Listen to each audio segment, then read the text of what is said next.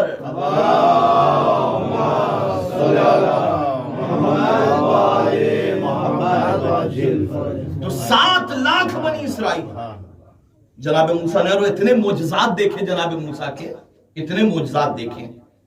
جیسا کہ میں نے کہا کہ پروردگار کہہ رہا ہے کہ سب سے بہترین قوم اس زمانے کی، جتنے کرم اور جتنی عنایتیں پروردگار عالم نے بنی اسرائیل پہ نازل کی ہیں، لگاتار معجزوں پہ معجزے، معجزوں پہ معجزے دیکھ رہے ہیں. اور اس کے بعد جب جناب موسیٰ لے کے بنی اسرائیل کو نکلے ہیں، 7 لاکھ بنی اسرائیل پورے کنبے کے ساتھ، پورے گھر کے ساتھ جا رہے ہیں. فرعون کو پتا چلا، رات میں اس نے تعاقب شروع کیا. اب آگے آگے بنی اسرائیل، موسیٰ آگے، پیچھے پورے بنی اسرائیل، اور ان کے پیچھے فرعون کا لشکر. چلتے چلتے سامنے دریا آ گیا. بڑی توجہ، سامنے دریا آ گیا. اب یہی بنی اسرائیل جو تمام معجزات دیکھ چکے تھے، ایک مرتبہ موسیٰ سے کہتا ہے موسیٰ آپ تو مروا دیا، موسیٰ پھنسوا دیا. بھئی پیچھے سے فرعون کا لشکر آ رہا ہے، سامنے دریا ہے، ہم جائیں گے کہاں؟ اتنے معجزات دیکھنے کے بعد بھی اعتبار نہیں ہے. موسیٰ نے کہا، دعا کی، پروردگار آواز قدرت آئی، عصا مارو موسیٰ. موسیٰ نے عصا مارا، دریا میں راستہ بنا. بڑی توجہ، دریا میں راستہ بنا.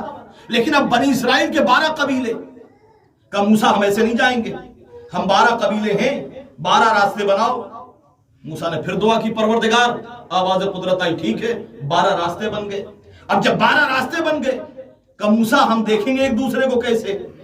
اس میں کھڑکیاں ہونی چاہیے تاکہ ہم ایک دوسرے کو دیکھتے رہیں. کھڑکیاں بنی. بڑی توجہ کیجئے گا. اب یہ بتائیے موسیٰ کے پیچھے چلنے والے سب اچھے تھے؟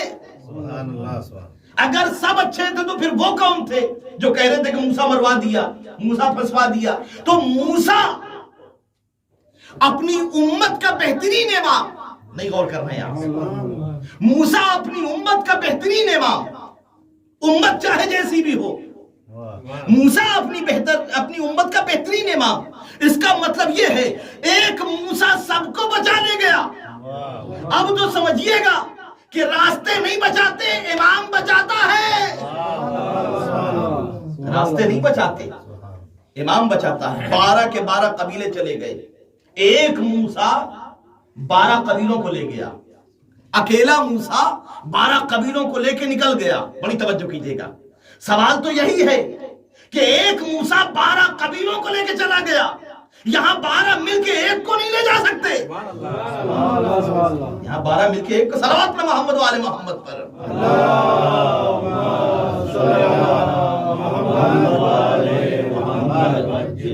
تو رسول کا پیغام جو تھا وہ عالمینی تھا.